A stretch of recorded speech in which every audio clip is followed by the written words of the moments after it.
Excited हैं? Great. Second session तो और जोरदार होने वाला है। यस, सेकंड सेशन और ज्यादा पावरफुल। यस और नो? ग्रेट। मैं बहुत एक्साइटेड हूँ दोस्तों, और आज दो पार्ट में सेशन होगा। फर्स्ट पार्ट में मैं शेयर करूँगा आपके साथ अपनी स्टोरी, अपनी जर्नी की मैंने किस तरह से इस बिज़नेस की शुरुआत करी और क्या चैलेंजेस आए मेरी लाइफ में और किस तरह से आज इस लेवल पर मैं पहुँचा हूँ। राइट, तो स्टोरी जानना चाहेंगे? Thank you so very much. Yes. So दोस्तों, नाम अनूप गुप्ता है जैसा आपने देखा, और मेरा जन्म एक मध्यम वर्गीय परिवार, एक जो मिडिल क्लास फैमिली होती है उसमें मेरा जन्म हुआ। मेरे पिताजी का जो दवाई की दुकान होती है, मेडिकल स्टोर है, वो मेडिकल स्टोर हुआ करता था।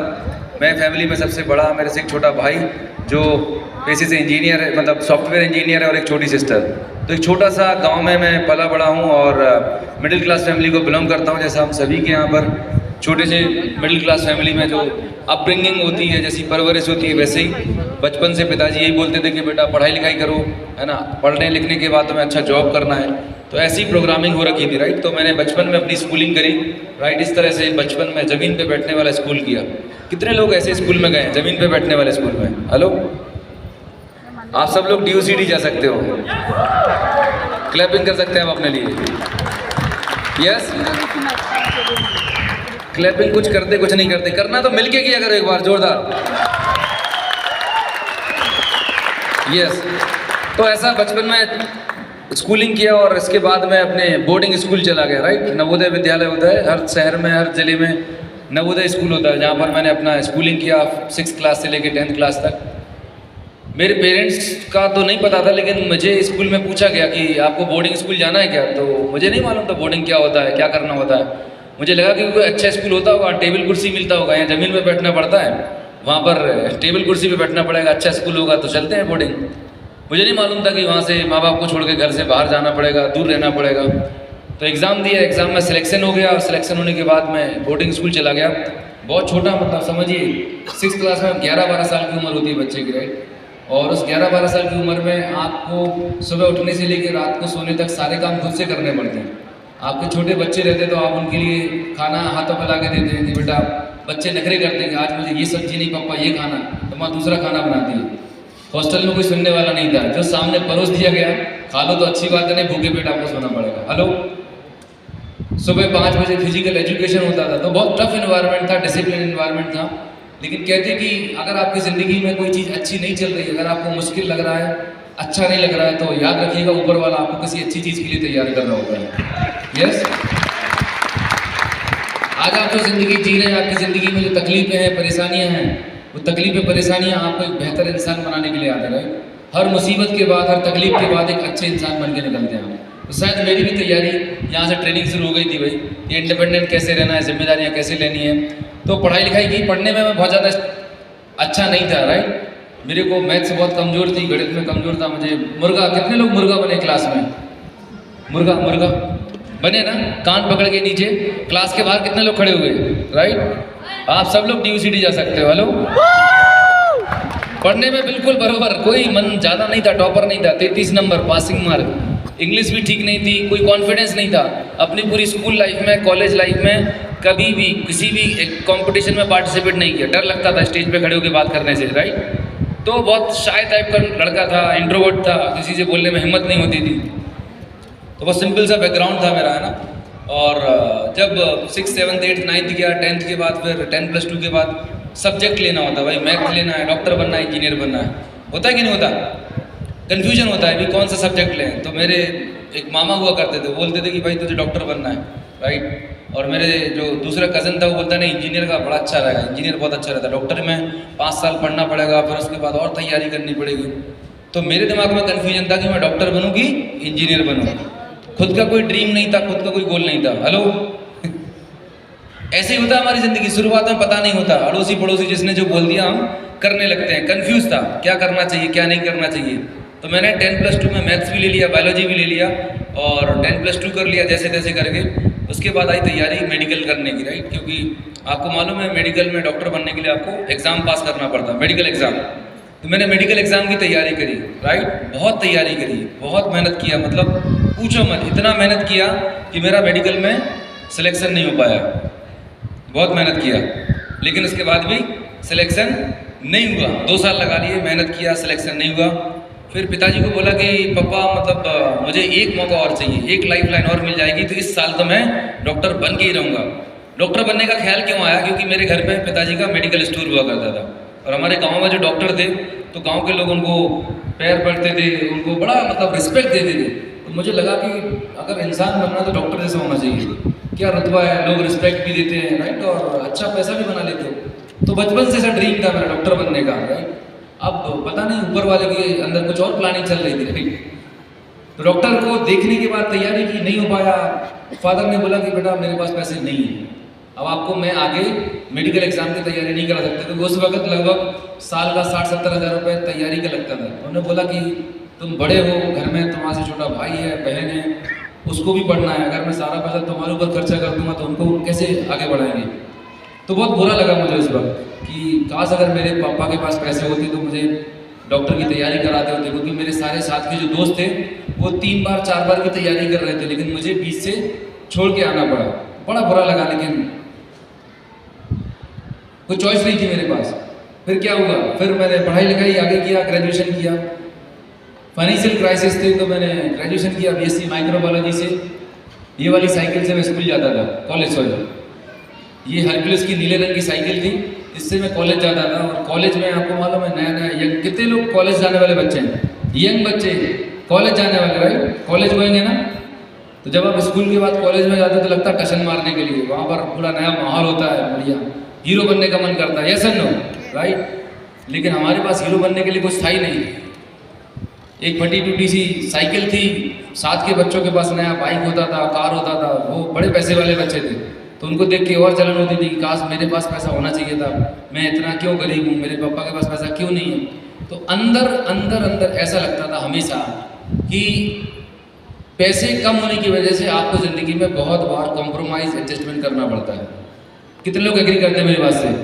आपकी ज़िंदगी में जब पैसा नहीं होता तो आपको हर छोटी से छोटी चीज़ पर कॉम्प्रोमाइज़ करना पड़ता है। आप किस होटल में रहेंगे, किस घर में, किधर खाना खाएंगे, किधर आप कपड़े पहनने वाले हैं, हर तरह की चीज़ में आप पैसे को लेके कॉम्प्रोमाइज़ कर रहे होते। तो ऐसी कॉम्प्रोमाइज़ वाली ज़िंदगी मैं ज़िंदगी जी रहा था, राइट। और हर बार अपने पापा को दिखता था कि वो दीपावली के टाइम पे साल में एक बार नए कपड़े पहनने होते थे, राइट।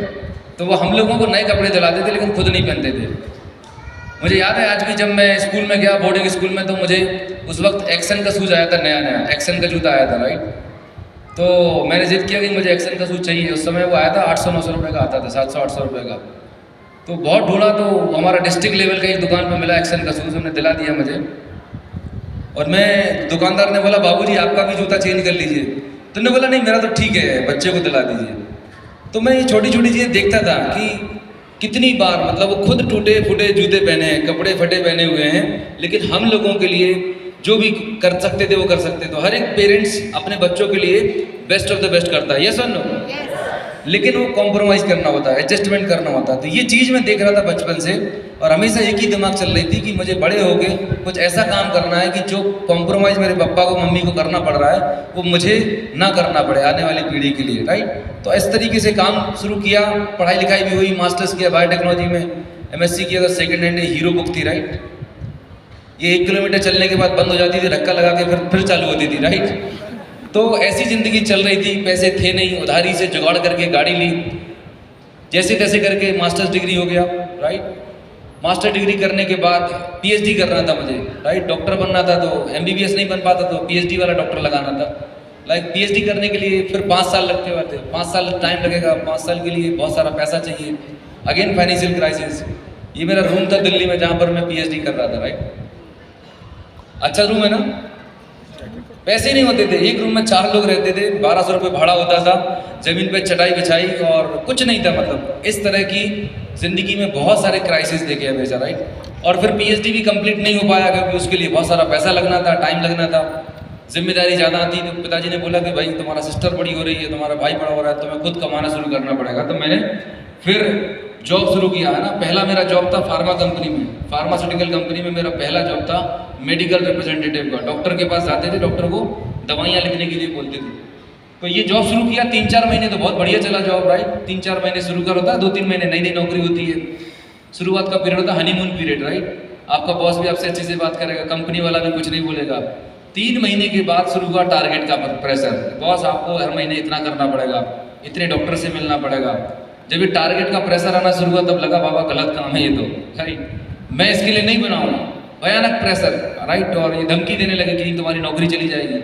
तो अंदर से फिर लगने लगा कि बॉस ये क्या कर रहा हूँ, नौकरी में सेटिस्फेक्शन नहीं मिला तो चलो दूसरा जॉब देखते हैं। फिर मैं प्रोडक्शन चला गया कि जहाँ फैक्ट्री में दवाइयाँ बनती है, वहाँ पर भी मैंने 4-5 दिन काम किया। उधर भी देखा कि साला फैक्ट्री के अंदर जाओ, आपको नाक मुंह बंद करना पड़ता है, इतना गंदा स्मेल आता है। 1 हफ्ते से ज़्यादा वहाँ पर भी नहीं टिक पाया।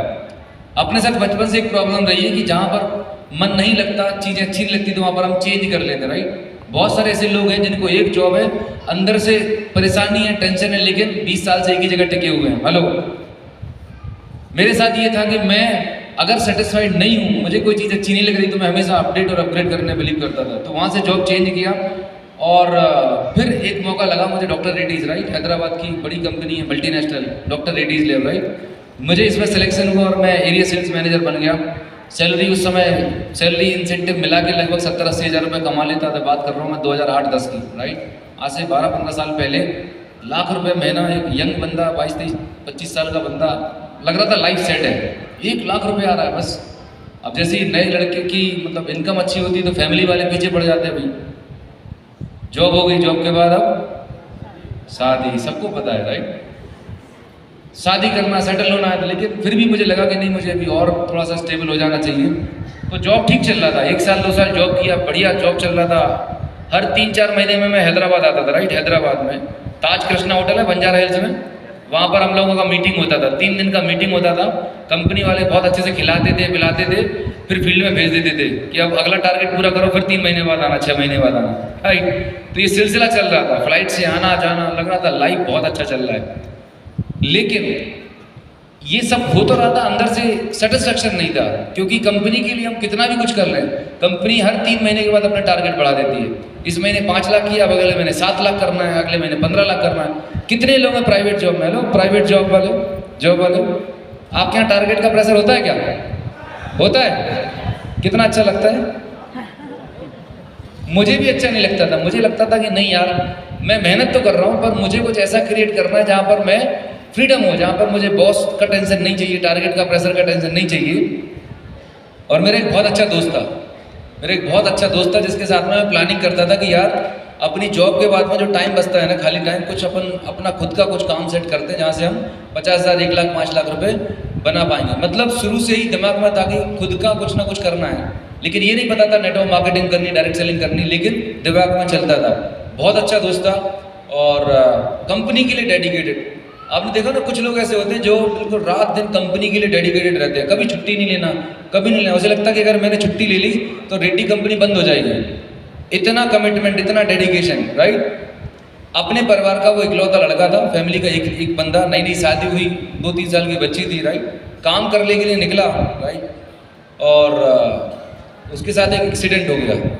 मेरा बहुत अच्छा दोस्त, जिसके साथ मैंने बहुत सारी प्लानिंग की और सोचा कि हम कुछ बड़ा बिजनेस करेंगे, कुछ तो भी अच्छा करेंगे, लेकिन शायद कुछ और प्लानिंग थी उसके लिए।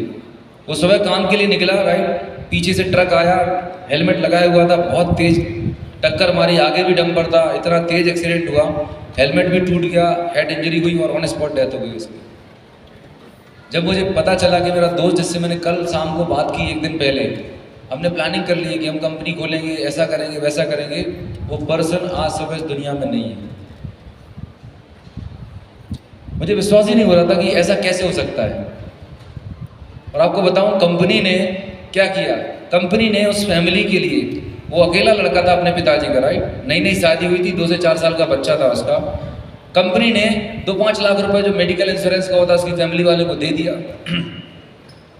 और 1 वीक के अंदर, 1 सप्ताह के अंदर उस पर्सन की जगह एक नए पर्सन को अपॉइंट कर दिया उस एरिया को हैंडल करने के लिए। उस दिन मुझे समझ आया कि जिस कंपनी के लिए मैं इतना डिवोटेड होकर काम कर रहा हूँ, राइट, जिस कंपनी के लिए, जिस सरकार के लिए आप इतना डिवोटेड होकर काम कर रहे हैं, उस कंपनी के पास आपका रिप्लेसमेंट है। आप नहीं तो कोई और सही, राइट। पर मेरा सवाल आपसे ये है कि क्या आपकी फैमिली के पास आपका रिप्लेसमेंट है? हाँ या ना? कोई रिप्लेसमेंट नहीं है। आप जिस भी कंपनी में जॉब कर रहे हैं और जो विजिटिंग कार्ड लेके हम बैठ के इतनी प्राउड से बात करते हैं कि मैं इस कंपनी में मैनेजर हूँ, मैं ये करता हूँ, वो करता हूँ। दोस्त एक काम करना, आप अपने विजिटिंग कार्ड को लेके जाना कल सुबह सब्जी वाले के पास। हेलो, मेरी बात समझ आ रही है पीछे? अपना विजिटिंग कार्ड लेना, राइट? कितने लोगों के पास खुद का विजिटिंग कार्ड है? जिस कंपनी में जॉब करते हो आप, जिस कंपनी में जॉब करते हो, जिस कंपनी में नौकरी करते हो, उसका विजिटिंग कार्ड होगा, है, राइट? और उस विजिटिंग कार्ड पे आपका डेजिग्नेशन लिखा होगा, राइट? उस पर डेजिग्नेशन लिखा रहता है कि आप मैनेजर हैं, सीनियर मैनेजर हैं, वाइस प्रेसिडेंट हैं, कुछ भी हैं आप, राइट? अब एक काम करना, एक एक्सपेरिमेंट करके देखना आप कल सुबह मार्केट जाना, सब्जी वाले के पास जाना और 1 किलो टमाटर लेना। क्या लेना है? 1 किलो टमाटर लेना है और जब वो पैसे मांगे तो अपना विजिटिंग कार्ड दे देना। आपको 1 किलो टमाटर मिल जाएंगे? हेलो, नहीं मिलने वाले टमाटर। इसका मतलब क्या हुआ कि हमारा जो विजिटिंग कार्ड की औकात 1 किलो टमाटर के लायक भी नहीं है। हेलो, बहुत सारे लोग इस गलतफहमी में जीते हैं कि मैं इस कंपनी का ये हूँ, वो हूँ। बॉस आपकी डेजिग्नेशन है वो, राइट? जिस चेयर पे बैठे हैं ना, manager, senior manager, vice president, वो डेजिग्नेशन सिक्योर है। आपकी लाइफ सिक्योर है क्या? आपको कल के दिन कुछ भी हो सकता है, पर क्या आपके पास कोई फाइनेंशियल बैकअप प्लान है? Answer is no. इस दिन मुझे रियलाइज हुआ कि कल के दिन अगर मेरे साथ ऐसा होगा तो क्या होगा। 2 तरह के लोग होते हैं इस दुनिया में, राइट? एक वो लोग होते हैं जो खुद गलती करके सीखते हैं, खुद मिस्टेक करेंगे सीखेंगे। दूसरे वो लोग होते हैं जो दूसरों की गलतियों से सीख जाते हैं, राइट? आप क्या बनना चाहेंगे? जब कोई ऐसी घटना हमारी जिंदगी में घटे तब हम जगेंगे, या दूसरों के एग्जाम्पल से हमें सीख लेना चाहिए? मैंने सोचा कि ये सिचुएशन अगर इसके साथ हो सकती है तो कल के दिन मेरे साथ भी ऐसा हो सकता है, राइट? और यहाँ से मेरी ज़िंदगी में टर्निंग पॉइंट आया। यहाँ से मैंने सोचना शुरू किया। नहीं तो मुझे लगता था अरे यार बहुत बढ़िया है, 5 स्टार होटल में रुकते हैं, बढ़िया मैनेजर है, कंपनी अच्छा ट्रिप दे रही है। लेकिन यहाँ से मुझे समझ आया ज़िंदगी में फाइनेंशियल सिक्योरिटी क्या होती है, कि अगर परिवार का मेन करने वाले मेंबर को कुछ हो जाए, वो ना रहे इस दुनिया में, तो पूरा परिवार रोड पे आ जाता है। समझ पा रहे मेरी बात को? यहाँ से फिर मैंने मतलब सर्च करना शुरू किया कि हमारे पास कोई बैकअप प्लान होना चाहिए, हमारे पास कोई सेकंड सोर्स ऑफ इनकम होना चाहिए। पता नहीं था क्या करना होगा, कैसे करना होगा। फाइनेंशियल इनसिक्योरिटी समझ में आई। लॉकडाउन में भी आपने देखा दोस्तों कि हमारे बीच में से कितने हमारे अपने लोग नहीं रहे लॉकडाउन में। यस और नो? कितने लोगों की नौकरियां चली गई, बिजनेस बंद हो गए। ये ऊपर वाले का एक मैसेज है हमारे लिए, समझाने के लिए कि भाई साहब अभी भी वक्त है, सुधर जाओ, अभी भी वक्त है, अपनी आंखें खोल लो, राइट? कहते हैं कि जब कुछ हो जाएगा तब आपके पास टाइम नहीं रहेगा, जब आपको प्यास लगेगी तब आप कुआं खोदने की पोजीशन में नहीं रहेंगे। जब सब कुछ अच्छा चल रहा है, आपकी ज़िंदगी अच्छी चल रही है, आपका जॉब कैरियर अच्छा चल रहा है, अच्छे समय में बुरे वक्त की तैयारी कर लेनी चाहिए। भगवान ना करे आपका बुरा वक्त आवे, लेकिन अगर आ गया तो आपके पास प्लान तैयार है। क्लियर हो रहा है मेरी बात? सो यहाँ से शुरू हुआ मेरा सफ़र और मैंने रियलाइज़ किया कि मुझे कुछ करना होगा।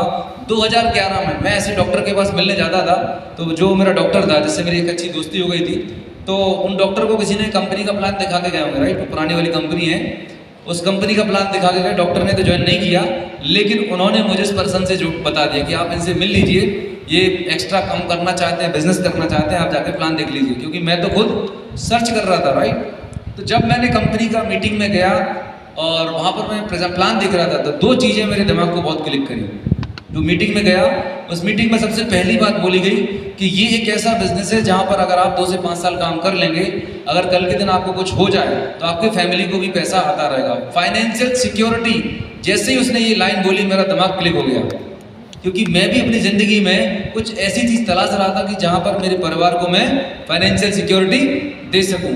दूसरा उन्होंने बोला था कि ये एक ऐसा काम है जहाँ पर आपको अपना काम को डिस्टर्ब नहीं करना, अपने काम के साथ साथ में पार्ट टाइम में आप एक्स्ट्रा बिजनेस कर सकते हो। दोनों चीज़ें मुझे बड़ी ज़ोरदार लगी और खोने के लिए कुछ है नहीं है, अपने काम के साथ साथ कर सकते हैं। मैंने काम करना शुरू किया और काम करते करते मतलब 5 साल बहुत ज़बरदस्त मेहनत करी मैं। मतलब पहले 1 साल मैंने पार्ट टाइम में बिजनेस बिल्ड किया पुरानी वाली कंपनी में। 15 से 20 दिन घर से बाहर रहता था, राइट? और कभी खाना मिल रहा है, नहीं मिल रहा है। कई बार तो ऐसा भी हुआ कि रात को पानी के साथ पार्ले जी का बिस्किट डाल के सो गए। कई ऐसी रातें थी। कई बार ऐसा हुआ कि खाना भी नहीं मिला, दोपहर का लंच कब हुआ, ब्रेकफास्ट कब हुआ, नहीं किया। मतलब भयंकर मेहनत किया और मेहनत करते करते आलम ये हुआ कि 15 लाख रुपए का कर्जा आ गया अपने पास।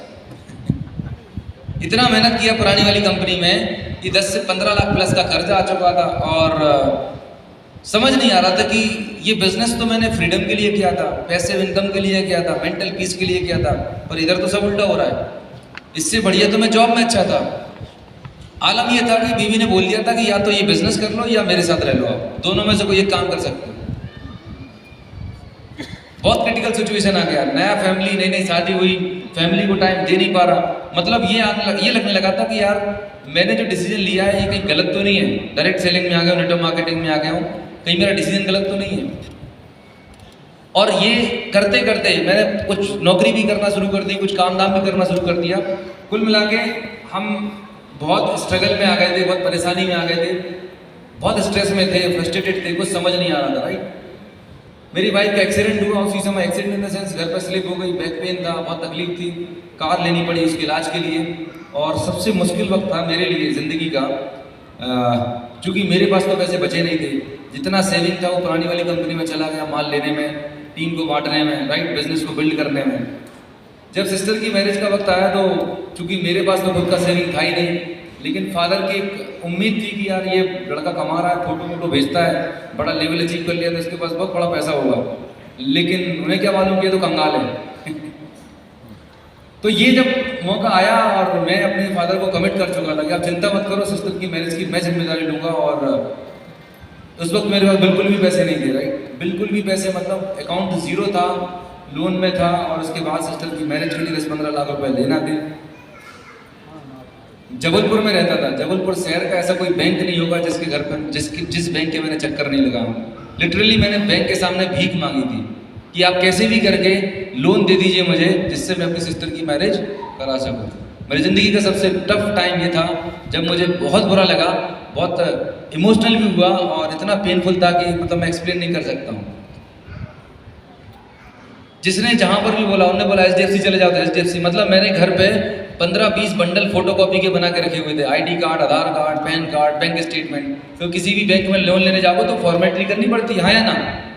तो मैंने ऐसे 10-15 फॉर्मेलिटी के लिए कागज बना के रख लिए। सब बैंक वालों के पास ज़्यादा बैठा दे के देखते थे, अरे यार तुम्हारा तो कोई इनकम ही नहीं है, तुम्हारा इनकम स्टेटमेंट ठीक नहीं है, ITR ठीक नहीं है, क्योंकि कर्जे में था, उल्टा माइनस में था, राइट।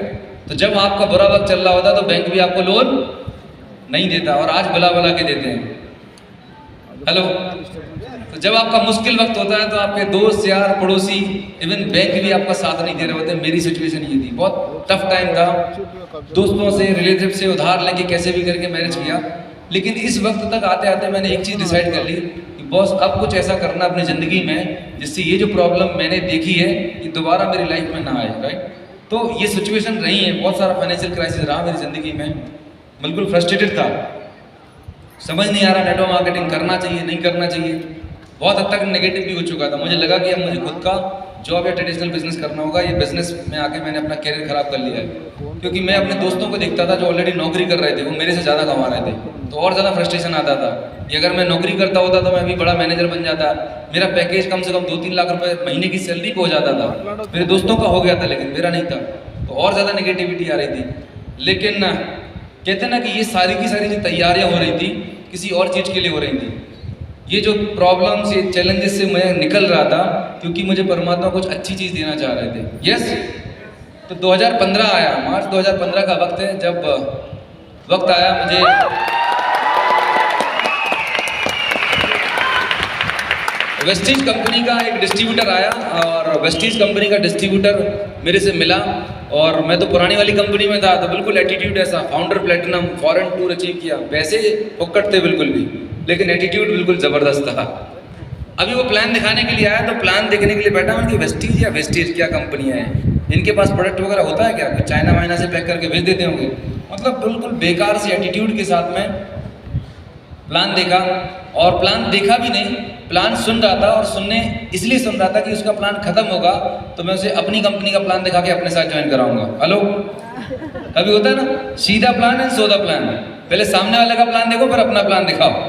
तो मेरे साथ भी ऐसा चल रहा था कि मैं सामने वाले का प्लान देखूं फिर अपना प्लान दिखाऊं। उस बंदे ने क्या किया, उसने लोगों के चेक दिखाए, देखिए सर ये दीपाली मैडम इनका 20 लाख का चेक है, सिद्धार्थ सिंह का 50 लाख का चेक है, वो जैसे चेक दिखा रहा था तो मैं हंसी आ रही थी अंदर से, क्या बेवकूफ़ जैसा काम कर रहा है, ये तो फोटोशॉप पे एडिट करके मैं भी बना सकता हूँ। आपको स्क्रीनशॉट दिखाते कि नहीं दिखाते? तो मेरे दिमाग में क्या चल रहा था, ये तो फोटोशॉप से एडिट करके बना दिया, कुछ भी नहीं है। फिर उसने कार बुक दिखाया, काले रंग का इतना मोटा कार बुक। मैं बोला कोई शादी वादी का एल्बम दिखा रहा होगा अपना, मुझे क्या मालूम उसके अंदर कार बुक है। काले रंग का कार बुक खोरा। अच्छा, कार बुक की खासियत पता क्या है? उसमें सभी लोग ब्लैक रंग के कोट में हैं, यस, वेस्टीज के ड्रेस कोड में। सभी के पास लग्जरी कार है, शुरू के 10-20-50 लोगों के पास, और उसमें गाड़ी के आगे लगा है वेस्टीज का स्टिकर। तो मेरे दिमाग में एक आइडिया आया, मतलब जरूर कुछ बहुत बड़ा ये स्कैम हो रहा है, बहुत बड़ा घोटाला हो रहा है हिंदुस्तान में। इन्होंने क्या किया है गौतम वाली जी ने, कि सब लोगों को दिल्ली में कहीं बुला के इकट्ठा किया होगा और कार वाली कंपनी को बोला होगा भाई तुम आ जाओ, सबके साइड में फोटो खींच दो, ऐसे करते करते सबका फोटो खींच दिया है और ये बेवकूफ़ बना रहे लोगों को। भरोसा ही नहीं था कि डायरेक्ट सेलिंग इंडस्ट्री में किसी के पास मर्सिडीज, BMW, ऑडी ऐसी गाड़ी आ सकती है, क्योंकि हम पुरानी वाली कंपनी में थे। 18 सालों का हिंदुस्तान में आज तक किसी के पास लग्जरी कार नहीं देखी, किसी ने अपने चेक नहीं दिखाए। इधर बोल रहे हैं 25 लाख 50 लाख, मतलब हलवा पूड़ी जैसा दिखा रहा है पैसा, तो कैसे पॉसिबल है? फिर उसने कुछ प्रोडक्ट के डेमोस्ट्रेशन भी किए। जब वो प्रोडक्ट का डेमोस्ट्रेशन कर रहा था तब मेरे को दिमाग में क्लिक हुआ। उन्होंने कैल्शियम का डेमो किया, उधर एक कपड़े धोने का लिक्विड आता था 1000 रुपये का, इधर 200-250 रुपये का। वो डेमोस्ट्रेशन किया तब मेरा दिमाग खुला कि यार 3 गुना ज़्यादा महंगा प्रोडक्ट है पर डेमो तो बराबर हो रहा है, कुछ तो लॉजिक है प्रोडक्ट में, राइट? क्योंकि पढ़ा लिखा भी था तो मैंने सोचा कि चलो स्टडी करते हैं इस कंपनी के बारे में, प्रोडक्ट के बारे में। तो प्रोडक्ट के बारे में देखा, प्लान देखा, स्टडी किया काफ़ी सारा, एंड उसी वक्त मुझे पता चला कि हमारे जो प्यारे भैया मेंटर हैं, राइट, वो उन्होंने वेस्टीज स्टार्ट किया है। तो एक्चुअली पुरानी वाली कंपनी में मैं जब था तो उनके बहुत सारे वीडियोस देखता था, राइट, उनके सेलिब्रेशन के वीडियोस देखता था और उनके काफ़ी सारे वीडियो से मैं इंस्पायर था कि यार बंदा बहुत सॉलिड है, ज़बरदस्त बोलते हैं, इंस्पायरिंग पर्सन है, इनसे मिलना चाहिए, रिस्पेक्ट था उनके लिए। तो जैसे जैसे भैया का नंबर मैंने जुगाड़ किया, कहीं से मिला मुझे नंबर, मेरे पास नंबर भी नहीं था, नंबर मिला, मैंने बात किया तो और उन्होंने एक ही बात बोली कि एक काम करो तुम जयपुर आ जाओ तो फिर डिटेल में बात करते हैं। तो मैं बिल्कुल इमीडिएटली जयपुर चला गया। मैंने वाइफ को भी नहीं बताया मैं जयपुर क्यों जा रहा हूँ, राइट, मैंने नहीं बताया कि मैं कंपनी चेंज करने जा रहा हूँ। मैं बोला बस जा रहा हूँ, कुछ अर्जेंट काम आ गया है, किसी को नहीं पता था मेरी टीम में। वहाँ जयपुर गया, 2 दिन वहाँ भैया के पास रुका और उसी वक्त आए गौतम वाली जी, जयपुर आना था उनको ब्रांच ऑफिस ओपन करने के लिए।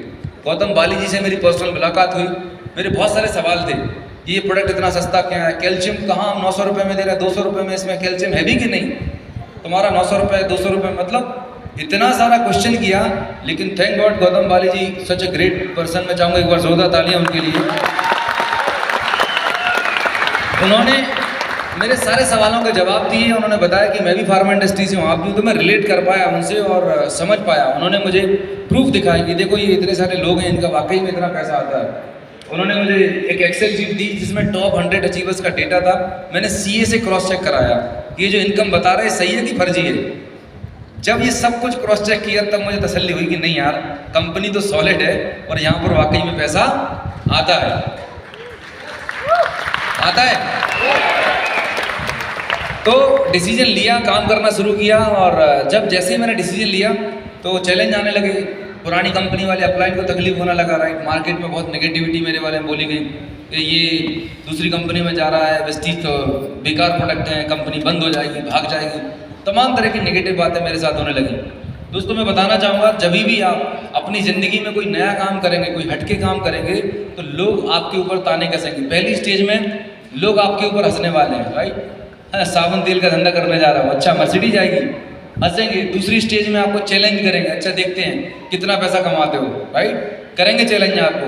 बहुत सारे लोग पहली 2 स्टेज में हथियार डाल देते हैं, खत्म हो जाते हैं, लेकिन जो फाइटर हैं वो टिके रहते हैं, 3rd स्टेज पे जाते हैं। जब आप अचीवमेंट कर लेते हो, UCD DCD चले जाते हैं तो लोग बैठ के वहाँ पे तालियां बजाते हैं, हेलो, यस।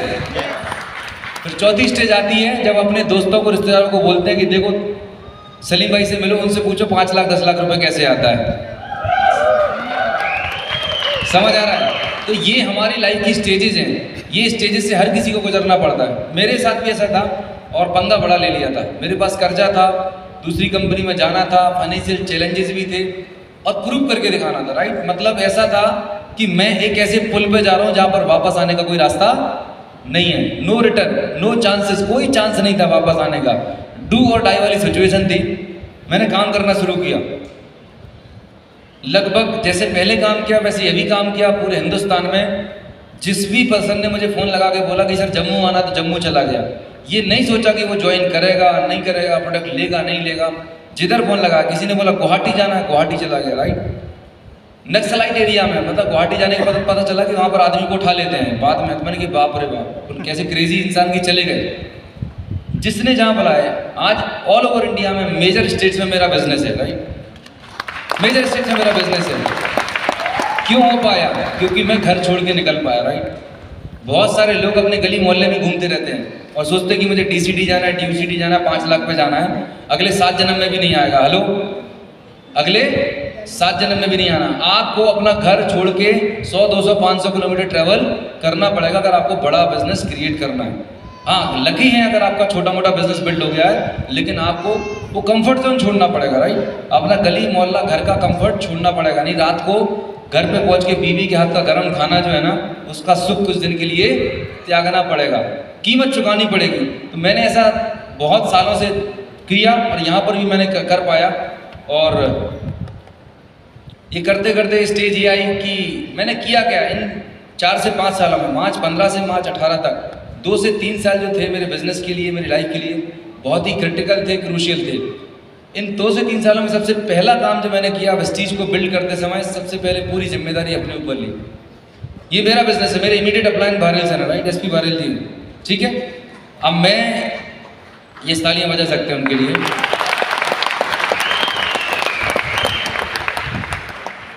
अच्छा, मेंटर के लिए इतनी तालियां बजाओगे? एक जोरदार तालियां होनी चाहिए उनके लिए।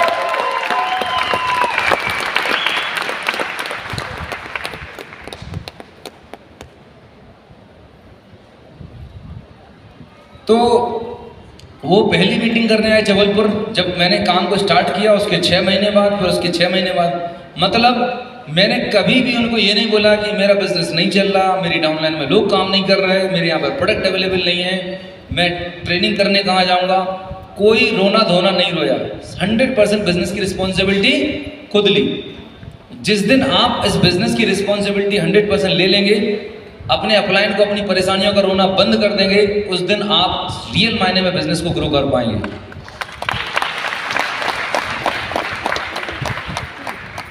हम में से ज़्यादातर लोगों के साथ प्रॉब्लम यही है कि डाउनलाइन काम नहीं कर रही, अपलाइन दूर रहते हैं, लोकल अपलाइन नहीं है। मेरे तो कोई लोकल में था ही नहीं, सारा कुछ मैंने ही करना था, राइट। और याद रखना, मैंने एक चीज़ ऑब्जर्व की है, जिन लोगों की टीम आपके शहर से बाहर रहती है 100, 200, 500 किलोमीटर, वो टीम ज़्यादा अच्छा काम करती है लोकल टीम से। लोकल टीम आप पर ज़्यादा डिपेंडेंट होती है। 200-300 किलोमीटर की टीम अपने आप बिल्ड हो जाती है, क्योंकि उसको मालूम है मेरे अपलाइन पास में नहीं है, सारा काम मुझे करना होगा। तो रिस्पॉन्सिबिलिटी ली। दूसरा सबसे महत्वपूर्ण काम किया, लोगों को डेवलप करने पर काम किया। दोस्तों, बताना चाहूँगा, ये बिजनेस रिक्रूटमेंट का नहीं है, आइडिया लगाने का नहीं है, ये बिजनेस है लोगों को डेवलप करने का, टीम में लीडरशिप तैयार करने का, राइट। तो ये टीम तैयार कैसे हुई, इसके लिए मैं एक प्रोग्राम करता था अपने घर पे, इसको बोलते हैं pace meeting, product and system education. Pace meeting में मैं क्या करता था, सुबह 6 से 7 बजे के सेशन अपने घर पर रखता था। जितने भी नए लोग ज्वाइन हुए उनको घर पे बुलाता था और उनको ट्रेनिंग देता था, राइट। ट्रेनिंग कैसा है कि उनको खड़ा करके बिजनेस प्लान का ट्रेनिंग, हेल्थ प्लान का ट्रेनिंग, प्रोडक्ट का डेमो का ट्रेनिंग, ऑब्जेक्शन हैंडलिंग का ट्रेनिंग, नए लोगों से कैसे बात करनी है, अपॉइंटमेंट कैसे लेना है, मतलब बिजनेस करने के लिए जो भी काम करने होते हैं उसकी ट्रेनिंग में घर पे देता था, राइट। इससे फायदा ये हुआ कि जब लोग यहाँ से सीख के निकले, वो आज भी मेरे इस बिजनेस में टिके हुए हैं। क्यों? क्योंकि उनके बेसिक्स बहुत मजबूत हैं। हम लोग गलती क्या करते हैं कि ज्वाइन करा दिया, उसके बाद भगवान भरोसे छोड़ दिया। 1 महीने बाद CNT होगा, 1 महीने बाद कोई बड़ा प्रोग्राम होगा, तब तक वो बंदा खराब हो जाएगा, राइट। ये लोगों को तैयार करने का बिजनेस है। जिस दिन आपने करना सीख दिया ना, ये पेस मीटिंग, और आपके घर पे 5-5, 10-10 लोगों को बुला के उनको डेवलप करना।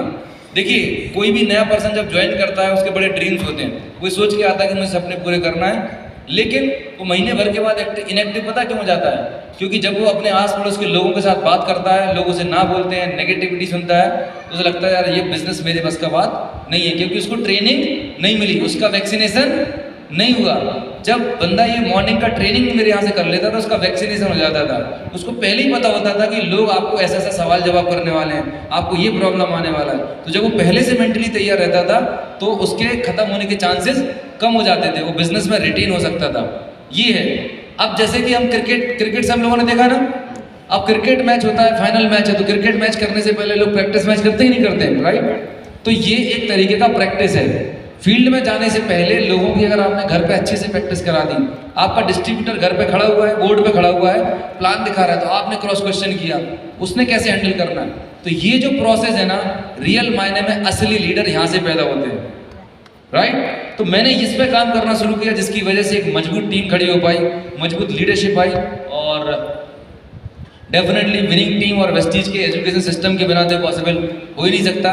पहले दिन से मेरे घर पे 25,000 30,000 के स्टॉक टूल्स हमेशा रहे हैं। आज भी घर पे जाएंगे तो हमेशा टूल्स मिलने वाले हैं, क्योंकि मैं जानता हूँ कि ये बिजनेस है, बिजनेस में पैसा लगाना पड़ेगा, टाइम लगाना पड़ेगा और एफर्ट लगाना पड़ेगा। 3 चीजें आपको बिजनेस में डालनी पड़ेगी। कितनी चीजें? 3 चीजें। मनी डालनी पड़ेगी, टाइम डालना पड़ेगा, एफर्ट डालना पड़ेगा, थोड़ा सा इन्वेस्टमेंट माइंडसेट डेवलप करना पड़ेगा। लोग सोचते हैं कि बिना कुछ लगाए 100 बीवी का सामान लेके आप यहाँ पे करोड़ों रुपए कमाएंगे। सॉरी, आप गलत तरीके से सोच रहे हैं। आपको एक जिम्मेदारी लेनी होगी, टूल्स में इन्वेस्टमेंट करना होगा, ट्रेनिंग्स में इन्वेस्टमेंट करना होगा, और कंटिन्यूस सीखते रहना पड़ेगा। आज भी ये जो कंपनी का ट्रेनिंग होता है, वेस्टीज विनिंग टीम का जो ट्रेनिंग होता है वो, उसके अलावा मैं कम से कम 10 लाख रुपए अपनी खुद की ट्रेनिंग में इन्वेस्ट कर रहा हूँ, राइट?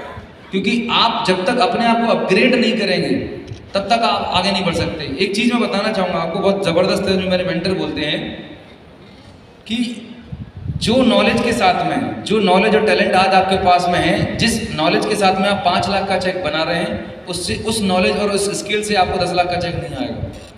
जो टीम आपके पास है, जिस टीम से आज आपका 10 लाख का चेक है, जो नॉलेज आपके पास है, उससे आपका 20 लाख का चेक नहीं आएगा। आपको लोग अपडेट करने पड़ेंगे और अपने आप को अपडेट करना पड़ेगा।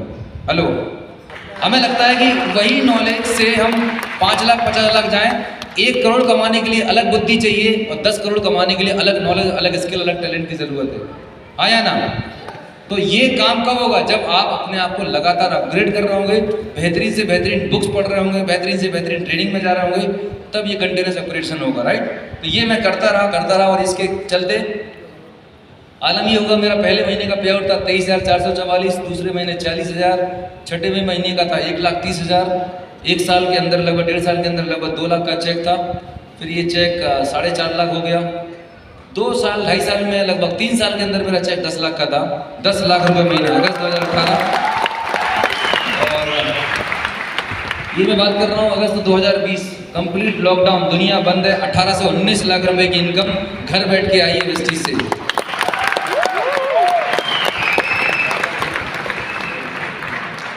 जब मैं ये लॉकडाउन को याद रखता हूँ तो परमात्मा को मैं 1001 बार धन्यवाद देता हूँ। Thank you God, thank you God, बहुत बहुत धन्यवाद। ऊपर वाले की बहुत कृपा रही कि मुझे ये बिजनेस समझ आया, राइट? पिछले 3 साल से मैं कितने बार अभी निकला हूँ घर से बाहर, राइट? पिछले 3 साल से घर से बाहर नहीं निकले हम, सिर्फ ऑनलाइन जूम पर काम कर रहे हैं। जब दुनिया बंद थी, लोगों के बिजनेस बंद हो रहे थे, तो हमारे चेक बढ़ रहे थे 15 लाख, 17 लाख, 18 लाख रुपए चेक। ये क्यों आ पाया? क्योंकि लॉकडाउन से पहले लीडरशिप पे काम किया था, टीम बिल्ड की थी, लोगों को एम्पावर किया था, इसीलिए हम टिके रहे, इसीलिए बिजनेस टिका रहा। नहीं, बहुत सारे लोग खत्म हो गए। तो काम ऐसा करिए, बिजनेस को इस तरीके से बिल्ड करें कि एक बार बिल्ड करते हैं, उसको बार बार रीबिल्ड करने की जरूरत ना करें। फाउंडेशन मजबूत बनाइए, राइट? क्योंकि बिजनेस हम 1 साल, 2 साल, 5 साल के नहीं कर रहे, ये बिजनेस हम पीढ़ियों के लिए कर रहे हैं। आपके बाद आने वाली 1 पीढ़ी, 2 पीढ़ी, 3 पीढ़ी तक आपके इस बिजनेस से पैसा कमाने वाली है, राइट? तो उसके लिए आपकी फाउंडेशन मजबूत होनी चाहिए, और आप जब अपने आप को बिल्ड करेंगे, आपका नेटवर्क में आपका डुप्लीकेशन होता है, राइट? मास्टर प्रिंट अगर अच्छा होगा तो फोटो कॉपी जबरदस्त निकलेगी। अगर मास्टर प्रिंट ही गड़बड़ है तो फोटो कॉपी कैसे निकलेगी? गड़बड़ निकलने वाली है। तो आपको अपने ऊपर काम करने की जरूरत है। 30 महीने के अंदर मेरा ड्यूसीडी हो गया था, जो हाईएस्ट लेवल है वेस्टीज का, और ये सिलसिला चलता रहा। मार्च 2018 में मैंने अपने सपनों का घर लिया, ड्रीम होम लिया भोपाल में, 1.5 करोड़ का घर लिया। बेहतरीन, बहुत ही खूबसूरत घर है, बाहर पूरा बहुत शानदार गार्डन है, स्विमिंग पूल है, बच्चों को खेलने के लिए सारी फैसिलिटीज़ हैं, मतलब बिल्कुल सुकून है। घर पे जाओ तो बस ऐसा लगता है कि बस जन्नत है, राइट? लगता है कि जो 100, 200, 500 लोगों की ना सुनी, जो एक टाइम कम खाना खाया, जो जितने भी चैलेंजेस थे, प्रॉब्लम थे, वो सारे के सारे प्रॉब्लम भूल जाता हूँ। लगता है कि चलो ठीक रहा। इन सब प्रॉब्लम चैलेंजेस को फेस करने के बाद आज अगर इतनी बेहतरीन ज़िंदगी है, इससे अच्छा क्या हो सकता है? तो हमारे मेंटर बैठे हुए भारिल सर सब इनॉग्रेशन में आए थे, और बहुत बहुत ज़बरदस्त मोमेंट था हमारे लिए। 2018 में ये मेरा ऑफिस है, ड्रीम था कि मेरा खुद का एक अच्छा सा ऑफिस होना चाहिए, तो बेहतरीन ऑफिस है, बच्चों का लिविंग, बच्चों का रूम है। और 2018 में लग्जरी कार ऑडी की उतरी, 40 लाख रुपए की कार ये भी आई। मतलब सोच के देखिए कहाँ कर्जा था, -15 से 20 लाख थे, सिस्टर की मैरिज के लिए पैसे नहीं थे, लेकिन इस बिजनेस की बदौलत राइट एक इंसान हमारा किराए के घर से खुद के घर में राइट एक टूटी फूटी कार से एक लग्जरी कार के ऊपर, और सिर्फ एक कार नहीं है, अभी तो विदेश यात्रा भी शुरू हो गई है, फॉरेन टूर कंपनी की तरफ से गया फैमिली के साथ, ये थाईलैंड का मलेशिया का टूर था, ये 7 स्टार क्रूज, माय गॉड जबरदस्त, समुंदर में आप 7 दिन रहे राइट, चारों तरफ पानी पानी, कैसा लगेगा? सुबह सुबह बिल्कुल सुबह उठते साथ ही बच्चे दिख रहे हैं, उसमें से बड़ी सी व्हेल निकल रही है, शार्क निकल रही है, अमेजिंग फीलिंग राइट। भूल जाते हैं कि कितने लोगों ने ना बोली, कितने लोगों ने मजाक उड़ाया था, कुछ याद नहीं रहता, बस ये मोमेंट याद रहता है राइट। आप में से कितने लोग ऐसी जिंदगी चाहते हैं? हेलो, चाहते हैं? ये खूबसूरत जिंदगी आपका इंतजार कर रही है और आप लकी हैं कि आप वेस्टीज ऑफ विनिंग टीम के साथ में हैं। 100% पॉसिबल है आपके साथ भी। फिर एक और गाड़ी लिया, एमियो करके गाड़ी लिया, फिर ये एमियो कार है, मैंने छोटे भाई को गिफ्ट किया हुआ है, और ये i20 ऑटोमेटिक कार है जो मैंने वाइफ को गिफ्ट की हुई है। हेलो, अभी कार खरीदने के लिए प्लानिंग नहीं करनी पड़ती, जैसे हमारे यहाँ कपड़े खरीदने पड़ते हैं तो हम प्लानिंग से जाते हैं कि भाई दिवाली आ रही है, कपड़ा प्लान करना होगा। ये गाड़ियाँ ऐसी ली कि आज मूड हुआ कि यार बड़ी गाड़ी है, बार बार ट्रैफिक में जाते कोई स्क्रैच मार जाएगा तो बड़ा खर्चा होएगा, तो एक छोटी गाड़ी चाहिए लोकल में जाने के लिए, सब्जी भाजी लाने के लिए। तो i20 शोरूम पे गए, i20 ऑटोमेटिक पसंद आ गई, उन्होंने बोला इतना पैसा डाउन पेमेंट किया, घर पे लेके आ गए। हेलो, ये पॉसिबल कब हो पाया? ये पॉसिबल हो पाया इस बिजनेस की वजह से, इस शानदार सिस्टम की वजह से पॉसिबल हो पाया राइट। सोचना नहीं पड़ता राइट, जिंदगी बहुत खूबसूरत हो चुकी है, और ये मतलब मुझे पता भी नहीं था। Thank you. वर्ल्ड की लीडिंग लाइफस्टाइल मैगजीन है पैशन विस्टा, उसके कवर पेज पर मुझे डिस्प्ले किया गया, और एक entrepreneur of the year award Asian African chamber of commerce, एक बड़ी ऑर्गेनाइजेशन है जिसने मुझे अवार्ड दिया राइट। और फैमिली के साथ घूमने फिरने निकल जाते हैं राइट। 5 स्टार में ट्रैवल करना होता है, बड़े से जहाँ पर बड़ी बड़ी सेलिब्रिटीज़ जिन होटल्स में रुक रही होती हैं वहाँ पर हम एंजॉय कर रहे होते हैं, डलहौजी है और कहाँ के तो फोटोग्राफ्स हैं। बच्चे को जब हम बाहर मार्केट जाते हैं घूमने के लिए राइट, शोरूम जाते हैं, तो पहले शोरूम पर जाने से पहले शोरूम वाला पूछता था कि भाई कितने बजट का आपको प्रोडक्ट दिखाना राइट, क्या रेंज है। और ईमानदारी से बताऊं, सच बताऊं तो पहले शोरूम में घुसने की हिम्मत ही नहीं होती थी। पता है क्यों? क्योंकि उतने पैसे ही नहीं होते थे। शोरूम में जाएंगे और गलती से कोई चीज़ पसंद आ गई तो आप बच्चे को मना कैसे कर पाओगे, इसलिए क्या बोलते थे, नहीं नहीं नहीं ये तो सब बेकार आइटम है, इधर कुछ मिलता नहीं, आगे बढ़ो। कितने लोग ऐसा करते हैं? शोरूम के आगे से निकल जाएंगे, नहीं अभी टाइम नहीं है, बाद में आएंगे राइट। टाइम क्यों नहीं, हम बहाने बना रहे होते, हमारे पॉकेट में पैसा नहीं होता राइट, क्योंकि हम अफोर्ड ही नहीं कर सकते, हिम्मत ही नहीं होती थी। अभी बिंदा से किसी भी शोरूम में घुस जाते हैं, बच्चों को जो चीज़ पसंद आती है वो ले लेते हैं राइट। मैंने ज़िंदगी में 7,000 के जूते नहीं पहने थे, पर आज बच्चे 7,000 8,000 के जूते पहनते हैं राइट, स्केचर्स के। 1,000 तो बहुत हो गया, बजट के बाहर है राइट। जो ड्रेस पसंद आ जाए, वाइफ को ज्वेलरी पसंद आ जाए, अगेन मैं ज्वेलरी की बात करूँगा राइट। लेडीज़ लोगों को ज्वेलरी पसंद है, हेलो, बहुत पसंद है, क्या बात है। तो उनका मैडम का टारगेट रहता है कि हर दिवाली पे आएगा तो कम से कम 4-5 लाख रुपए का गोल्ड। कोई प्लानिंग नहीं होती, कोई सोच के नहीं जाते, जा रहे हैं बस कार्ड रेडी रखना, मुझे जो पसंद आ जाएगा लेना है, ये माइंडसेट से जाते हैं। तो ऐसे ही हर बार 5-7 लाख रुपए का गोल्ड लेके आ जाते हैं, सोचना नहीं पड़ रहा होता है राइट। आपके साथ भी ऐसा हो सकता है, चाहेंगे ऐसा? तो जिंदगी पूरी तरह बदल चुकी है, 180 डिग्री बदल चुकी है। जहाँ किराए के घर में थे, खुद के घर में आ चुके हैं, पैसों के लिए कोई टेंशन नहीं है। 100% पैसे इनकम, 100% पैसे इनकम, काम ना भी करें फिर भी पैसा आ रहा है राइट। इतना खूबसूरत, इतना ज़बरदस्त ये सिस्टम है। और ये हम लोग कहीं घूमने जाते हैं, ये मेरे पेरेंट्स हैं राइट, मम्मा पापा हैं, यस। ये भी हमारे यहाँ पे 4 धाम यात्रा करने जाते हैं ना, चारों तीर्थ हिंदू में जाते हैं, वो यात्रा करके आए। और ये मेरी लाइफ का one of the best moment था, उनके पैर धो के पूजा करते हैं हमारे यहाँ पे। तो उनको बड़ा प्राउड हुआ कि आज बच्चे की वजह से, मेरी वजह से आप बड़े बड़े सेमिनार कर रहे हो, बहुत लोगों की लाइफ में आप वैल्यू एडिशन कर रहे हो, तो ब्लेसिंग्स दे रहे हैं। और उससे भी ज़्यादा खुशी कि आज फिर वो ऑल इंडिया टूर करते रहते हैं, आज उनको टेंशन नहीं है काम की, धंधे की, और वो एक बेस्ट ऑफ द बेस्ट तरीके से ट्रैवल कर पा रहे हैं, राइट। तो अगर आप भी अपने परिवार को, अपने पेरेंट्स को, बच्चों को ऐसी खूबसूरत ज़िंदगी देना चाहते हो तो ईमानदारी से 2 से 3 साल वेस्टीज और विनिंग टीम के साथ शिद्दत से कर लीजिए। यकीन मानिए आप में से बेटा हर व्यक्ति यहाँ पर आ सकता है। आना चाहेंगे? कौन आना चाहेगा? सारे लोग चाहते हैं। इसके लिए आपको कमिटमेंट के साथ काम करना पड़ेगा, फोकस होकर काम करना पड़ेगा। ये नहीं कि ये कंपनी अच्छा कर रही है, अपलाइन ने चैलेंज कर दिया, फलानी कंपनी का प्लान अच्छा आ गया, राइस ब्रांड का प्राइस बढ़ गया। अगर आप इन्हीं एक्सक्यूजेस में प्रॉब्लम में पड़ रहे तो कभी नहीं पढ़ सकते, राइट। मैंने प्रॉब्लम क्या होती है मुझे मालूम ही नहीं, राइट। जब आप काम पर फोकस करते हैं तो आपको कोई चैलेंज छोटा समझ में नहीं आता, लेकिन जब आप काम नहीं कर रहे होते तो आपको छोटी छोटी प्रॉब्लम बड़ी प्रॉब्लम लगने लगती है। सो 3 साल, 2 से 3 साल फोकस्ड वर्क करके करें, डेडिकेशन के साथ में काम करें, अपने अपलाइन को सबमिट कर दें। जो भी आपके अपलाइन मेंटर है जैसा बोल रहे हैं वैसा फॉलो करिए, विनिंग टीम सिस्टम जैसा गाइड कर रही है वैसा करिए, वेस्टीज के ट्रेनिंग सिस्टम को फॉलो करिए।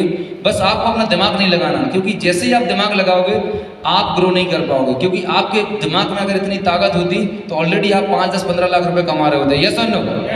Don't use your brain, system को फॉलो करना है। सिस्टम सबसे बड़ा है, हम सबसे बड़ा कौन है? सिस्टम है। सिस्टम सबसे बड़ा होता है। कहते हैं कि पीपल फेल, सिस्टम वर्क। लोग फेल हो जाते हैं लेकिन सिस्टम हमेशा काम कर रहा होता है, प्रूवन सिस्टम है, राइट। तो ये सब चीजें आपकी जिंदगी का इंतजार कर रही हैं। एक छोटा सा एक ग्राफ है जो मैं आपको बताना चाहूंगा कि आप दुनिया में जितने भी लोगों को देखते हैं, चाहे अमिताभ बच्चन, सचिन तेंदुलकर, राइट, मोदी जी, किसको भी आप देख रहे हैं, चाहे यहाँ पर आप सलीम जी हैं, आपके सर जो भी सीनियर लीडरशिप, कुलकर्णी सर हैं, जो भी सीनियर लीडरशिप आप देखते हैं जिनके बड़े बड़े चेक्स हैं, राइट, इनकी सक्सेस आपको दिख रही है। इनके पास BMW आ गई, सर के पास, इनके पास मर्सिडीज आ गई, सक्सेस दिख रहा है आपको 10 to 20%। और सक्सेस के लिए नीचे उन्होंने कितना कीमत चुकाया है, रियल मायने में ये है जो आप देखते नहीं हैं। उन्होंने कितने लोगों का ना सुना होगा, कितनी बार फेल हुए होंगे, राइट, कितना सारा सेक्रीफाइस करना पड़ेगा। मुझे याद है मैंने पिछले कई सालों से बहुत सारे लोगों के बर्थडे में नहीं गया हूँ, बहुत सारी शादियाँ अटेंड नहीं करी हैं, राइट, लेकिन हमारे यहाँ हर बर्थडे, हर शादी करना जरूरी होता है। तो छोटे छोटे आपको सेक्रीफाइस करने पड़ेंगे, राइट, छोटे छोटे आपको सेक्रीफाइस करने पड़ेंगे, छोटी छोटी चीज़ों को पोस्टपोन करना पड़ेगा। अगर जिंदगी में हर दिन सैटरडे संडे मनाना चाहते हो, हर दिन आप अपनी लाइफ को फुल ऑन एंजॉय करना चाहते हो, तो आपको अपनी प्रायोरिटी सेट करनी पड़ेगी। बिजनेस को पहले प्रायोरिटी पर रखना है, बाकी सारी चीजें सेकेंडरी रखना है। कर सकते हैं आप ये? टॉप प्रायोरिटी पे रखना होगा, राइट। 3 साल बिल्कुल झोंक दीजिए, नो लेफ्ट नो राइट, सिर्फ और सिर्फ बिजनेस पे फोकस करें, कमिटमेंट के साथ काम करें, तो ये जिंदगी आपकी हो सकती है। सो क्या आप तैयार हैं? क्या आप तैयार हैं DUCD जाने के लिए? तो ये DUCD का जो क्राउन है आपके लिए इंतजार कर रहा है। कितने लोग DUCD जाने वाले हैं? रेडी हैं? सो मेरा फर्स्ट सेशन यहीं पे समाप्त होता है। Thank you so very much and back to host.